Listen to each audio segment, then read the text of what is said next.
संत सूरदास जी महाराज। जा दिन मन पंछी उड़ जई हैं, जा दिन मन पंछी उड़ जई हैं, जा दिन मन पंछी उड़ जई हैं, जा दिन मन पंछी उड़ जई हैं।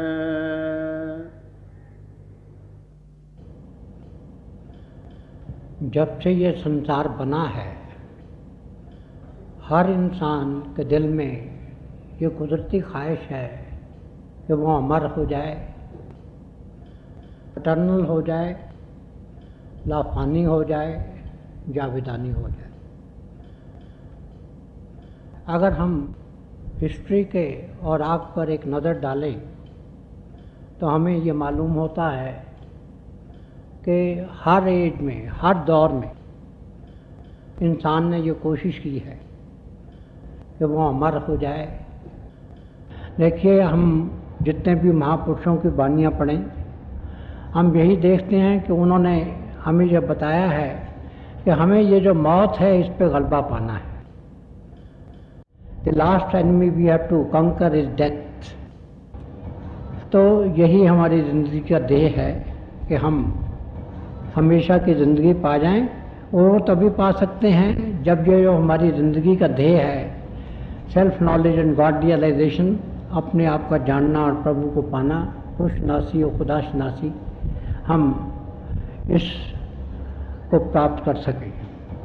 तो पिछली दफ़ा जब मैं वेस्ट में गया था तो ये हुआ कि वहाँ जो पोप थे, पोप पाल, उनकी डेथ हो गई। तो उस दिन मुझसे एक पत्रकार ने आके ये कहा कि आप कहते हैं कि there is mystery of life and death. तो mystery of life I understand because we have to face so many problem in life, we have to work hard to prove the survival of the fittest. We have to learn our livelihood. We have to make arrangements for the proper education of our children. We owe our duty to our state. But what is the problem about death?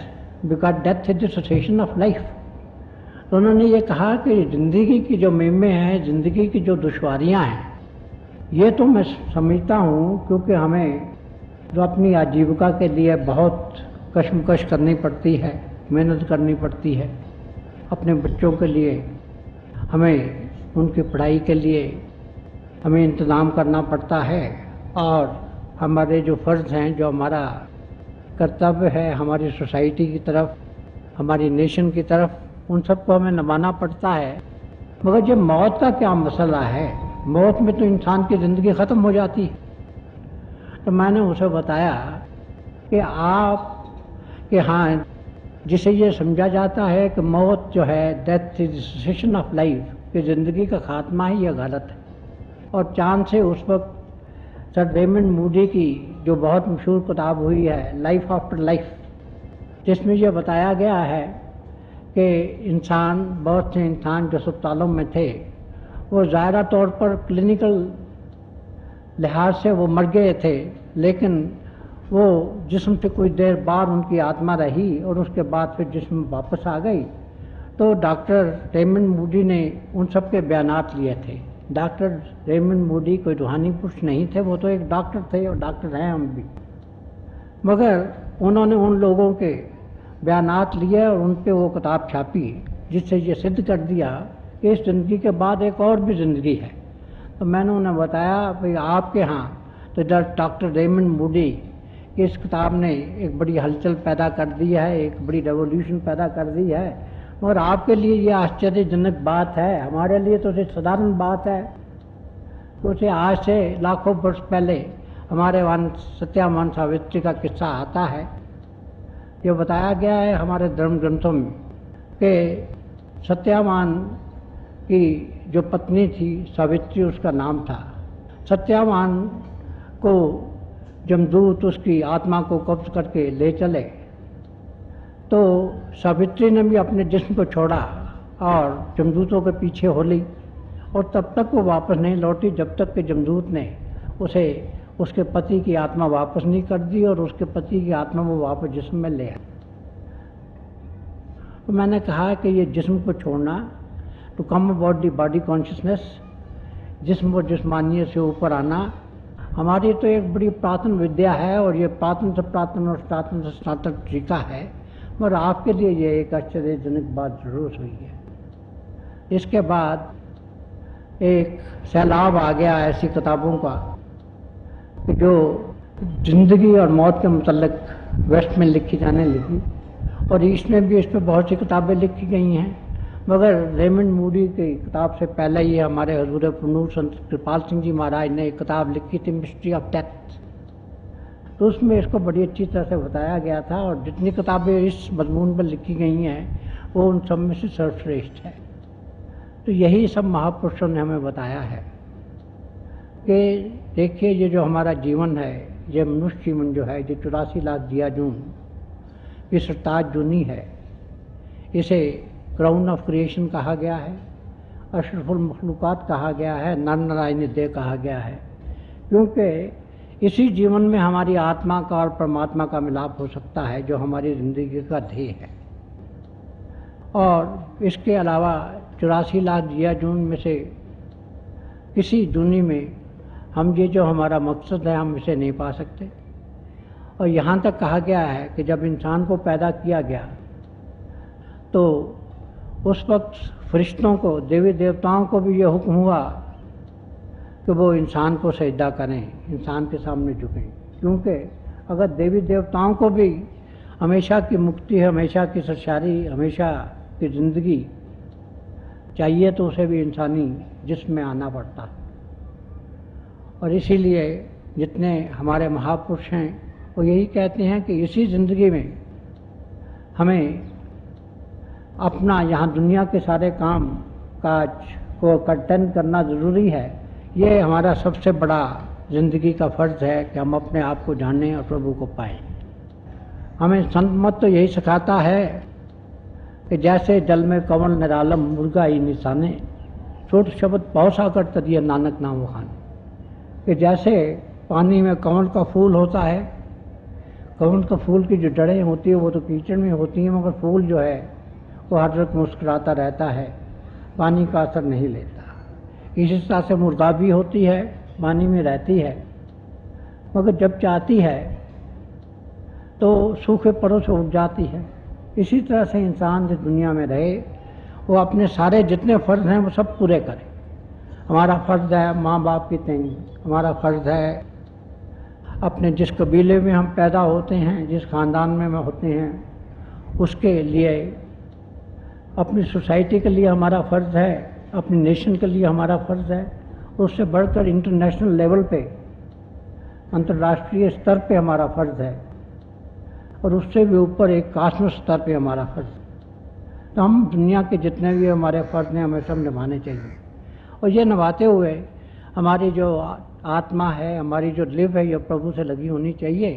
Punjabi का एक मकूला है कि हाथ car वाल दिल jar, कि हमारे हाथ जो हैं वो तो दुनिया के काम करें और हमारी जो लगन है वो प्रभु से लगी रहे। तो वही हमारी ज़िंदगी का सबसे बड़ा ध्येय है, और हमें महापुरुषों ने जो बताया है कि ये ध्येय हम इसी ज़िंदगी में हासिल कर सकते हैं। एक सूफी ने कहा है कि मन खुदारा आश्कारा दीदाम, दर सूटे इंसान खुदारा दीदाम, कि मैंने प्रभु को सामने आमने होके देखा है और एक इंसान में मैंने परमात्मा को देखा है। क्योंकि ये दो थॉट्स हैं।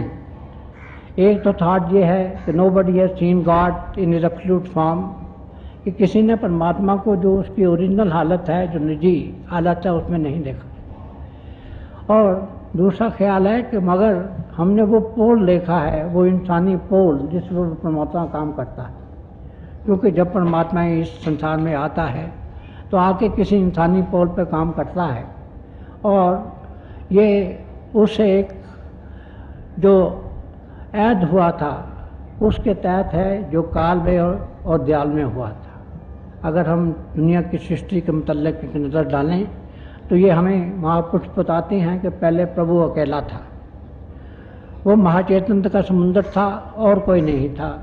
फिर उसके दिल में यह ख्याल पैदा हुआ कि मैं एक से अनेक हो जाऊं, एको बेओशामा।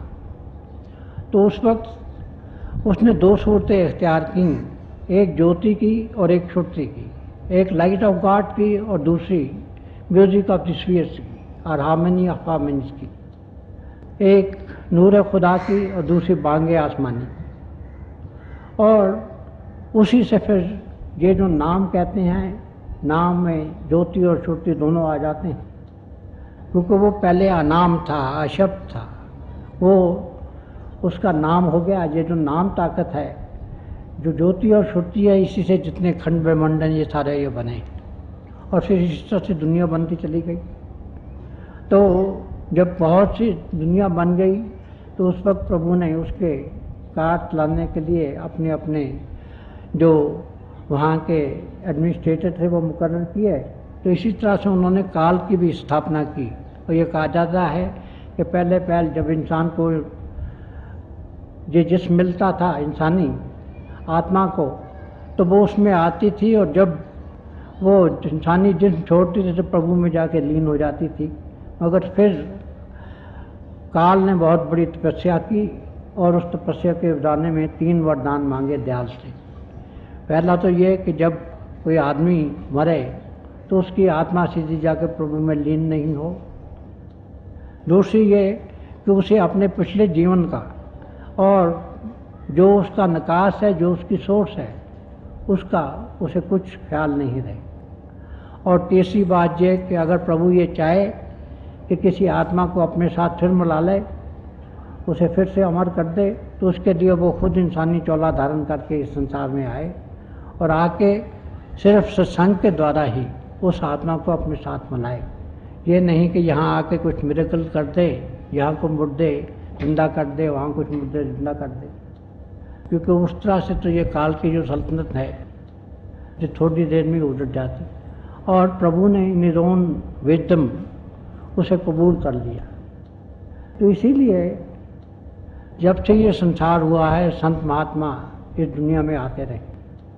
हम ये देखते हैं कि कभी वो किसी मुल्क में अपना रूप, इंसानी रूप धारण करके आए, कभी किसी मुल्क में आए, कभी किसी नेशन में आए। तो इस तरह से ये एक परंपरा चली आती है कि प्रभु हमेशा किसी न किसी चोले में काम करता रहता है और उसी के चरणों में अगर हम पहुंच जाएं और उससे शिक्षा ले लें तो हम जिंदगी में परमात्मा के दर्शन कर सकते हैं। इसी तरह से क्राइस्ट ने कहा है कि बिहोल्ड द लॉर्ड। वो नानक साहब ने कहा है कि नानक का पातशाह दिसे जा रहा। और हज़रत बुल्ले शाह ने भी कहा है कि मौला आदमी बनाया। और ये भी एक सूफी ने कहा है कि बंदगान खुदा खुदा न भाषण, लेकिन जो खुदा जुदा न भाषण। कि जो प्रभु के पाने वाले होते हैं, जो उसके असली मानों में गुलाम होते हैं, वो अगर खुदा नहीं होते तो फिर वो खुदा से जुदा भी नहीं होते। ये एक तरीका है अपना बयान करने का। तो इसीलिए सब संत महात्माओं ने अभी हमें यही कहा है कि जब तक हम इस जिस्म में हैं, हम इस पर गर्व करते हैं। हम ये देखते हैं कि जब हम जवान होते हैं तो अपनी जवानी पे, अपनी सुंदरता पे हमें बड़ा मान होता है, सत्यम शिवम सुंदरम। मगर ये जो हमारा हुस्न है ये हमेशा रहने वाला नहीं। इसी तरह से ये दुनिया की जितनी चीज़ें हैं, हमारी संपत्ति है, हमारी जायदादें हैं, हमारा इल्म है, क्योंकि ये इल्म जो है ये बाहरी इल्म है। ये इल्म सफ़ीना है, इल्म सीना नहीं है। ये एक्सोटेरिक नॉलेज है, एसोटेरिक नॉलेज नहीं। इसमें से कोई चीज़ भी नहीं जो हमारे साथ जाती है।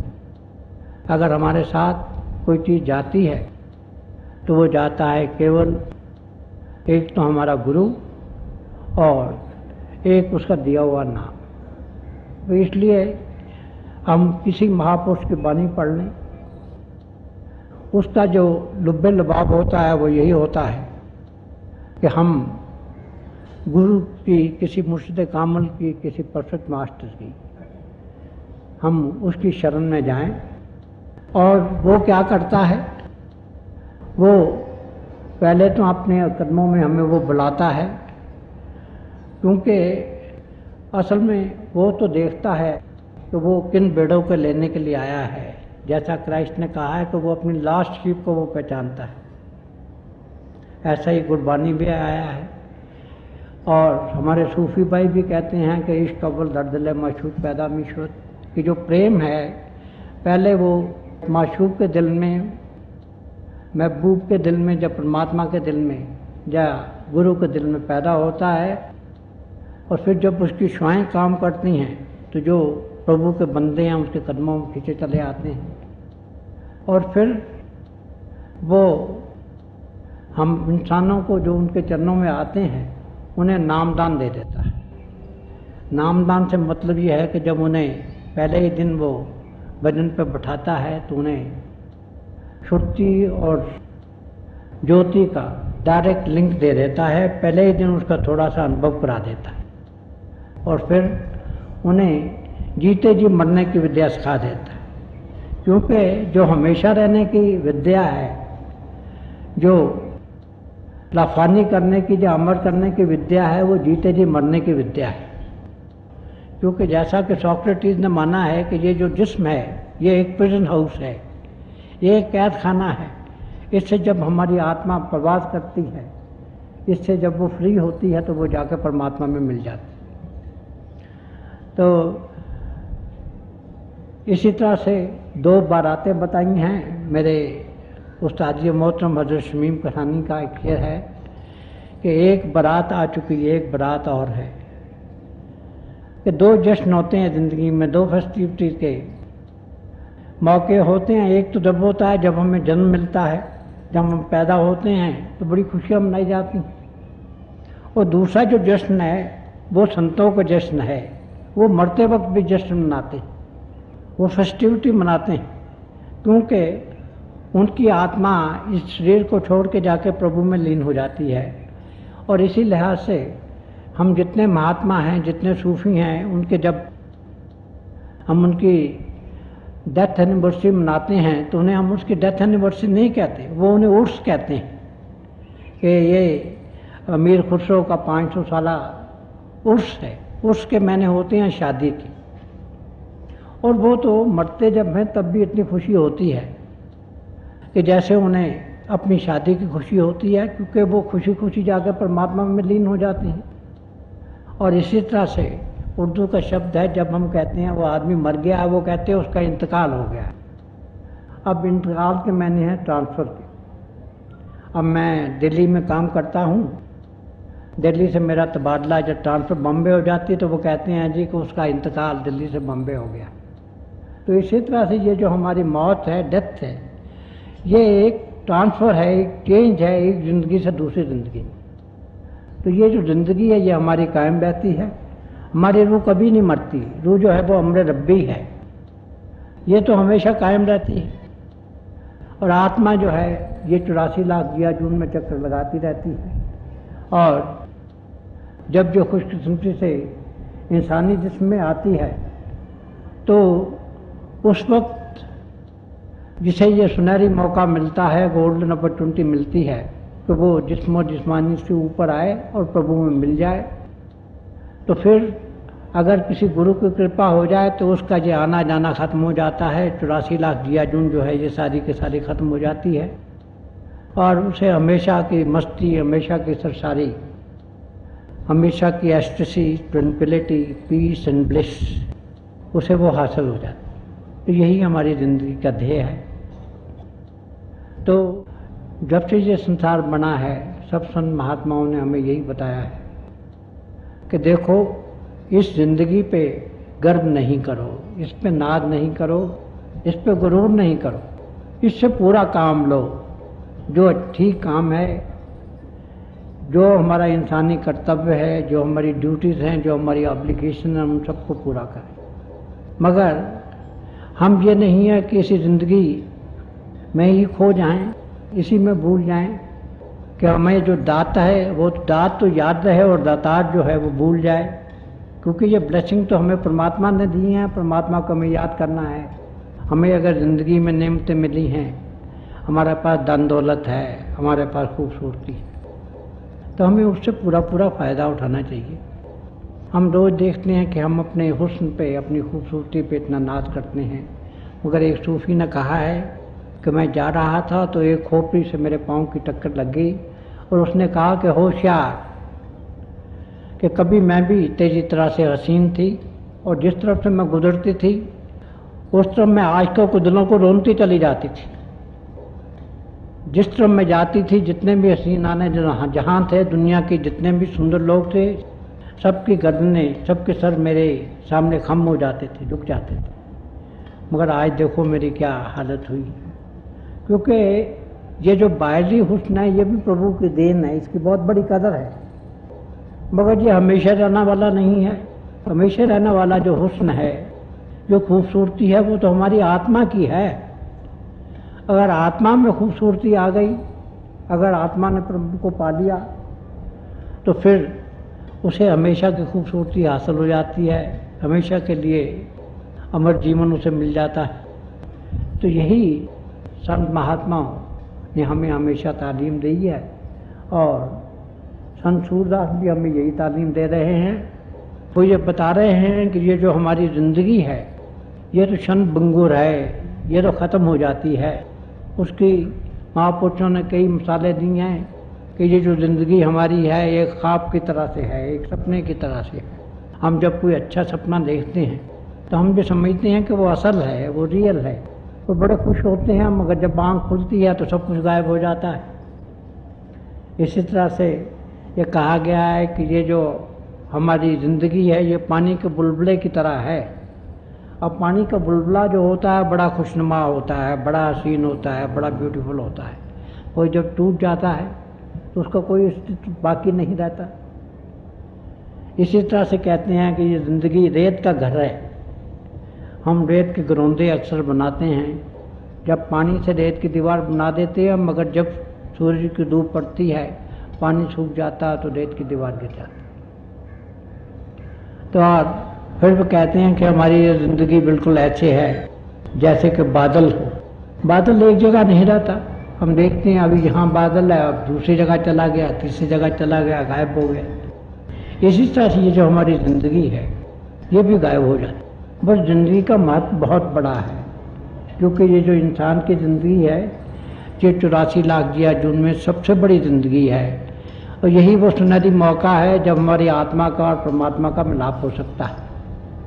इसलिए हमें ये जो सुनहरी मौका मिला है इससे हमें पूरा पूरा फ़ायदा उठाना चाहिए, और ये पूरा फ़ायदा हम तभी उठा सकते हैं जब हम किसी ऐसे महापुरुष के चरणों में पहुँचे जिसने mystery of life and death को खुद हल किया है, जिसने ज़िंदगी और मौत के मेमे को खुद सुलझाया है और हमें उसे सुलझाने में मददगार हो सकता है। और उसके लिए सत्संग बड़ा ज़रूरी है। हम आमतौर पर सत्संग उसे कहते हैं कि यहाँ चंद आदमी मिल जाते हैं प्रभु की तारीफ़ में, कुछ वो गा लेते हैं, कुछ बुझा लेते हैं, मगर सत्संग के जो असली मानी हैं वो ये हैं कि सत्य का संग हो। सत्संग दो लफ्ज़ों से बना है, एक सत्य और दूसरा संग।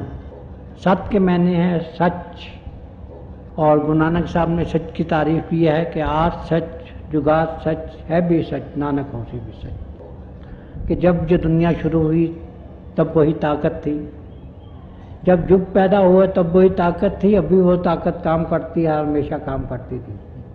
फिर उन्होंने कहा कि नानक साचे को सच जान, कि जो प्रभु है वही नाम है सच्चाई का। अब सत्संग का मतलब ये है कि जो चीज़ हमेशा रहने वाली है उसका संग किया जाए।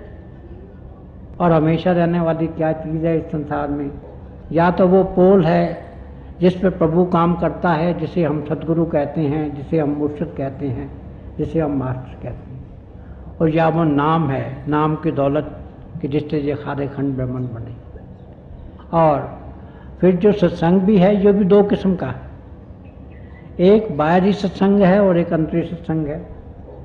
बाहरी सत्संग तो ये है कि कोई ऐसे महापुरुष का हम संग करें जो खुद प्रभु से एकमिक हो चुका है, वो हमें पांडे की तरह से पढ़ाता है, रूहानियत की थियरी हमें समझाता है और बाकी सत्संग सुना के हमें तरीका बताता है कि हम कैसे जिस्म जिस्मानियत से ऊपर आ सकते हैं। और एक अंतरी सत्संग है, वो तब होता है जब हम जिस्म और जिस्मानियत से ऊपर आते हैं, तारा चांद और सूर्य मंडल से गुजरकर अपने गुरु के दिव्य स्वरूप के अंतर में दर्शन करते हैं और वहाँ आहिस्ता आहिस्ता हमें इतना ही गुरु की कशिश होती है कि हम उसमें लीन हो जाते हैं और फिर दुनिया के जर्रे जर्रे में, कण कण में, हर फूल में, हर पत्ती में हम प्रभु का जलवा देखना शुरू कर देते हैं।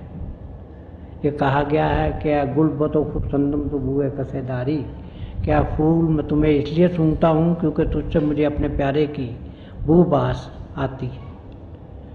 तो इसीलिए यही महापुरुष ने बताया है कि किसी जो जीवित हस्ती है, जो चलता फिरता परमात्मा है, ऐसे महापुरुष के चरणों में पहुँचो, उसका संग करो और वो फिर क्या देता है, वो हमें नामदान देता है, वो हमें जीते जी मरने की कला सिखाता है, वो हमें ये सिखाता है कि हम दुनिया के सब काम करें, पॉजिटिव मिस्टिसिज्म दिखाता है।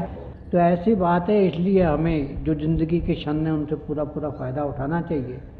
मगर संत मत हमें पॉजिटिव मिस्टिसिज्म दिखाता है कि हम जो हमारे सोसाइटी को, अपने जितने हमारे पेरेंटहुड है उसे, अपनी नेशन को जितने भी हमारे फ़र्ज़ हैं हम सब के सब पूरा करें, हम अपनी आजीविका कमाएं। क्योंकि हम देखते हैं कि जितने भी महापुरुष हुए हैं उन्होंने अपनी रोज़ी खुद कमाई। हम किसी की मुहताज नहीं होना चाहिए हमें, और अपनी जो सब फर्ज पूरे करते हुए भी हम अपनी आत्मा और परमात्मा का जो मिलाप का ध्येय है, जो ज़िंदगी का सबसे बड़ा ध्येय है, हम उसे हासिल करें। तो हमारा जो ज़िंदगी का ध्येय है वो तो वही है, मगर हम उसके तो पास नहीं फटकते। और ये जो इंसानी जिस्म है जो हमें खुशकिस्मती से मिला है, इसको देवी देवते भी लोचते हैं, फरिश्ते भी चाहते हैं कि वो जिस्म में आ जाएं, क्योंकि देवी देवते या फरिश्ते अगर ये चाहें कि वो हमेशा के लिए अमर हो जाएं, हमेशा की मस्ती, हमेशा की सरशारी, हमेशा की खुशी को पा जाएं, प्रभु में लीन हो जाएं, तो उन्हें भी इंसानी जिस्म में आना पड़ता है। और इस ज़िंदगी तो वो भी तरसते हैं, और हमने ये ज़िंदगी गवा दी, इतना बेशकीमत खजाना जो था गवा दिया। अब ये कहते हैं कि ज़िंदगी को अगर हम भी चाहते हैं कि इसका हम जो पूरा फल है वो पालें, जो इसका मकसद है वो पूरा कर लें, तो वो केवल सत्संग के द्वारा ही हो सकता है। और सत्संग, जैसा मैंने पहले अर्ज़ किया है, किसी सत्स्वरूप हस्ती की सोबत का नाम है, किसी मुर्शिद कामिल की सोबत का नाम है। तो ये कहते हैं भाई, अगर आप ये चाहते हैं कि इस मनुष्य जीवन का जो ध्येय है उसे पालें, जो कि प्रभु में लीन होना है, तो उसके लिए किसी संत महात्मा की सोबत इख्तियार करो, किसी संत महात्मा के चरणों में जाओ, और वो अपनी नज़र करम से आपके गुनाहों पर नज़र ना डालते हुए, बल्कि अपनी रहमत का सहारा लेते हुए आपको बख्श दे, क्योंकि वो तो बख्शिंद है, और आपको नामदान की बरकत दे दे, जीते जी मरने की विद्या सिखा दे, तो आप जिस्म और जिस्मानियत से ऊपर आ जाएं, आके अपने गुरु के नूरानी स्वरूप के दर्शन करें, और धीरे धीरे प्रभु से इतना प्रेम हो कि आप अपने सतगुरु में पहले लीन हो जाएं, पहले वो स्टेज पा लें कि जिसे मुनाफिल शाह कहते हैं, और फिर वो आपको अपने दया और मेहर से ऊपर की जो रूहानी मंजिलें हैं उनसे गुजार कर आपको अपने निर्गन सचखंड में ले जाए, मुकाम हक में ले जाए, और फिर उससे भी ऊपर जाकर उस आखिरी मंजिल में ले जाए कि जहाँ आत्मा और परमात्मा का मिलाप होता है। यहाँ कतरा समुद्र में मिलकर समुद्र हो जाता है, या किरण सूर्य में मिलकर सूर्य हो जाती है। तो वो यही तरीका है जिससे इस जिंदगी का जो ध्येय है वो हम पा सकते हैं। सो तो सूर दुर्लभ देवन को सत्संगत में पेया। तो यही सूरदास जी हमें बताते हैं कि अगर हम ये चाहते हैं कि इस मनुष्य जन्म का जो मकसद है वो पूरा हो जाए, तो हमें किसी सालक की, किसी मुर्शिद कामिल की, किसी पूर्ण सद्गुरु शरण में जाना चाहिए, उसकी सोबत, उसकी संगत करनी चाहिए, क्योंकि उसी से हमारा कल्याण हो सकता है।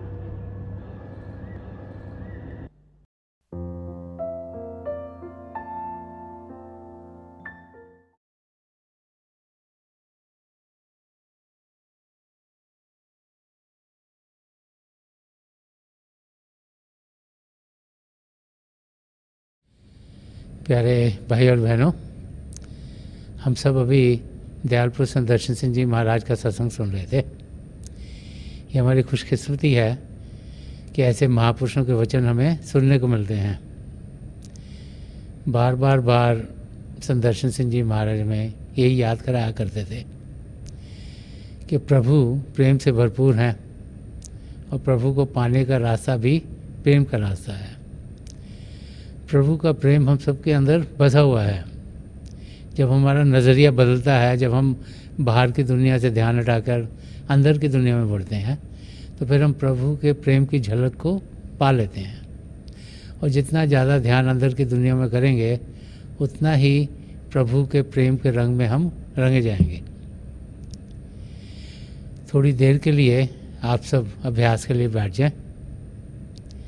मेरी पिता परमेश्वर के चरण कमलों में और जो पिछले संचय के महापुरुषों हैं, हजूर बाबा सावन सिंह जी महाराज, परम संत कृपाल सिंह जी महाराज और दयालपुर संत दर्शन सिंह जी महाराज के चरण कमलों में यही प्रार्थना है कि जो जो हम सबके लिए बेहतर हो वही हमारी ज़िंदगी में ढले।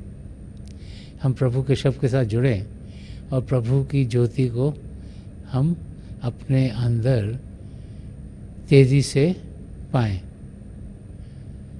थोड़ी देर में मैं आपको इस अभ्यास से उठाऊँगा और मेरी शुभकामनाएं आप सबके साथ हैं।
छोड़ दीजिए जी, प्लीज़ लीव ऑफ।